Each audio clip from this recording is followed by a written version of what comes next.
Sindh high court Hyderabad circuit bench पारां कारूं झर की कटाई ख़िलाफ़ दाख़िल दरख़्वास्तुनि ते ॿुधणी थी आहे। DC थरपारकर ऐं ॿिया नगरपालिका जूं लीज़ूं रद्द ऐं कब्ज़ा ख़त्म कराइण बाबति कसमनामा जमा कराइनि अदालत इहो हुकुम ॾिनो आहे।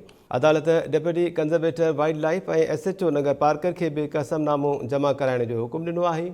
जस्टिस मोहम्मद शफ़ी सिद्दीकी रिमार्क्स ॾिना त कारूंझर नाहियां वियो, जेतिरो पढ़ियो ऐं ॿुधो आहे त एशिया में कारूंझर जहिड़ो को जबल ई नाहे। कारूंझर खे हर सूरत में बचाया वेंदो। जस्टिस मोहम्मद शफ़ी सिद्दीकी अॼोकी ॿुधणी दौरान इहे अहम रिमार्क्स ॾिना आहिनि।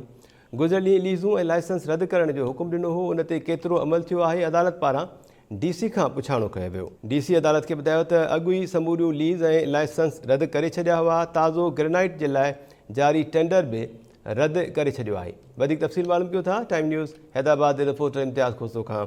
इम्तियाज़, छा तफ़सील आहिनि हिन ॿुधणी बाबति? बिल्कुल Mehtab, Sindh high court circuit bench में कारूंझर की कटाई खिलाफ दाखिल पटिशन से ॿुधणी हफ़्ते ताईं मुलतवी थी आहे। अदालत पारां deputy commissioner Tharparkar, deputy conservator wildlife ऐं SHO नगरपालिकर के लीज़ूं कैंसिल करण ऐं कब्ज़ागीरनि खे हटाइण बाबति कसमनामा जमा कराइण जो बि हुकुम ॾिनो वियो आहे। जस्टिस मोहम्मद शफ़ी सिद्दीकी ॿुधणी दौरान रिमार्क्स ॾिना आहिनि त कॾहिं कारूंझर ते न आहियां वियो, पर जेतिरो पढ़ियो ऐं ॿुधो आहे त एशिया में कारूंझर जहिड़ो को जबल न आहे जंहिंखे हर सूरत में बचायो वेंदो। ॿुधणी दौरान डिप्टी कमिश्नर, डिप्टी कंज़र्वेटर, कल्चरल खाते जी असिस्टेंट डायरेक्टर समेत ॿिया अमलदार पेश थिया। जस्टिस मोहम्मद शफ़ी सिद्दीकी ऐं जस्टिस अरशद हुसैन खान ते मुश्तमिल डिवीज़न बेंच वकील गुलाम मुस्तफा हिंगोर जो जी पटिशन ते ॿुधणी कई। अदालत पारां DC खां पुछाणो कयो वियो त गुज़िरियल ॾींहुं अव्हां खे हुकुम ॾिनो वियो हो त समूरियूं लीज़ूं ऐं लाइसेंस रद्द कयूं वञनि, उन ते केतिरो अमल थियो आहे। डिप्टी कमिश्नर अदालत खे आगाही ॾिनी त असां अॻु ई समूरियूं लीज़ूं ऐं लाइसेंस रद्द करे छॾिया हुआ।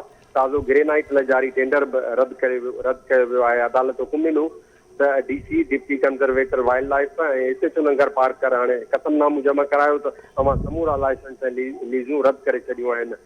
डिप्टी कंज़र्वेटर खां अदालत पुछाणो कयो त कारूंझर जी कटाई कंदड़नि ख़िलाफ़ केतिरे हद ताईं कार्रवाई थी ऐं घणा केस दाख़िल कया विया आहिनि, जंहिं ते अमलदार अदालत खे ॿुधायो त कारूंझर ते हाणे को बि माण्हू कटिंग या ग्रेनाइट जी कटाई लाइ मौजूदु न आहे। अॻु में उन्हनि 2 केस दाख़िल कया हुआ। सिंध हाई कोर्ट जी सर्किट बेंच हुकुम ॾिनो त कारूंझर जबल जी जेको फ़ासिलो आहे 19 किलोमीटर जबल वारो ऐं 13 किलोमीटर ॿियो जेको भरपासे वारो फ़ासिलो आहे, उते हाणे कटिंग कंदड़ अमले, कंपनी ऐं एक्सीवेटर बीहारनि जी इजाज़त ॾींदड़नि ख़िलाफ़ बि केस दाख़िल कया वेंदा। जस्टिस मोहम्मद शफ़ी सिद्दीकी रिमार्क्स ॾिना त जेकॾहिं क़दीम तहज़ीब ऐं विरसे खे बचाइण लाइ कुझु न कयो त पोइ असां ॼण कुझु बि न आहे कयो। ठीकु आहे, इम्तियाज़ खोसो, महिरबानी अव्हांजी। वधीक अपडेट्स अव्हां खां वठंदासीं हिन बाबति।